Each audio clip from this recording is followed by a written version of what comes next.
జిల్లా వట్టిచెరుకూరు మండలం మింజనంపాడు గ్రామంలో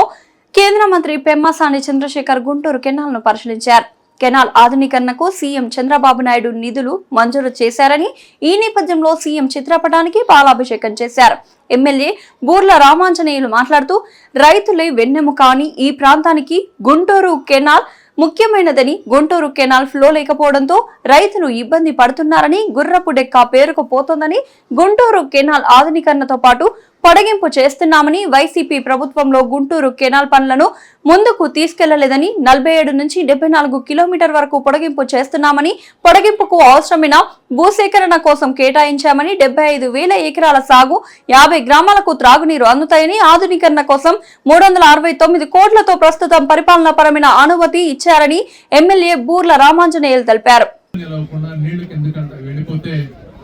టైలెండ్ లో ఉన్నటువంటి రైతులందరికీ కూడా తాగునీరు సాగునీరు రెండు వస్తాయి. వీటితోటి ఇప్పుడు వస్తున్నటువంటి ఆదాయాన్ని కనీసం ఎకరానికి 10,000 అన్నా పెరిగే అవకాశం ఉంటుంది. దాంతో రైతుల భూముల ధరలు పెరుగుతాయి, ఆర్థికంగా కూడా అభివృద్ధి చెందుతారు. ఈరోజు రాష్ట్రంలో ఎంతో ఆర్థిక ఇబ్బందులు ఉన్నా కూడా దేశంలో ఏ రాష్ట్రము క్షేమ పథకాలు చేస్తూ, అదేవిధంగా గవర్నమెంట్ ఉద్యోగస్తులందరికీ 1వ తారీఖు అత్యధిక శాలరీలు ఇస్తూ, ఇవన్నీ చేస్తూ కూడా రైతులు గ్రామాలని విస్మరించకుండా ఈరోజు మన ల్యాండ్ ఎక్విజిషన్ దాదాపు 70 కోట్లు, ఈరోజు మళ్ళీ 370 కోట్లు ఛానల్ మోడర్నైజేషన్ కి, అంటే 450 కోట్లు ఒక పార్లమెంట్ సెగ్మెంట్ లోనే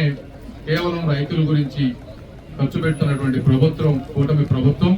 కాబట్టి దీన్ని కూడా మీరు అందరూ గుర్తుపెట్టుకోవాలని, మనస్ఫూర్తిగా ఈ ప్రభుత్వాన్ని ఆశీర్వదించాలని గౌరవ ముఖ్యమంత్రి శ్రీ నారా చంద్రబాబు నాయుడు గారికి, అదేవిధంగా నిరంతరం దగ్గరుండి రామాంజనేయులు గారు కానీ, నరేంద్ర గారు కానీ, లోకేష్ గారు కానీ, నేను ఎక్కడన్నా వేరే దగ్గర ఉన్నా కూడా వీళ్ళు అసెంబ్లీలో అవకాశం దొరికినప్పుడల్లా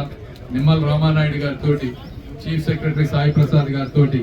అదేవిధంగా చంద్రబాబు నాయుడు గారితో ఈ విధంగా నిరంతరం సంప్రదిస్తూ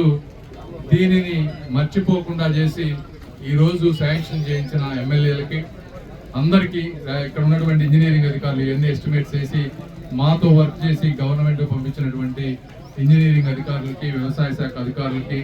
ముఖ్యంగా మా ఆఫీసుల చుట్టూ తిరుగుతూ ఇది కావాలని కోరుకునే రైతన్నలకి మీ అందరికీ కూడా మనస్ఫూర్తిగా ధన్యవాదాలు చెప్పుకుంటూ, మీ అందరికీ మంచిగా దీన్ని మేమందరం దగ్గరుండి మిగిలిన పనులు ఏ విధంగా అయితే రివ్యూలు పెట్టి చేస్తా ఉన్నామో అదే విధంగా క్వాలిటీ వచ్చే విధంగా, ఎందుకంటే ఇది మళ్ళీ ఈ రోజు తవ్వితే ఇంకొక 50 సంవత్సరాలు 70 సంవత్సరాలు ఈ చుట్టుపక్కల ప్రాంతంలో మళ్ళీ ఈ విధంగా గుర్రపు డెక్కలు పేరుకోకుండా ఉండి చేసే బాధ్యత కూడా మేము తీసుకుంటామని మీ అందరికీ తెలియజేసుకుంటూ మీ అందరికీ సెలవు తీసుకుంటామని. Thank you. కొద్దిగా మా దగ్గర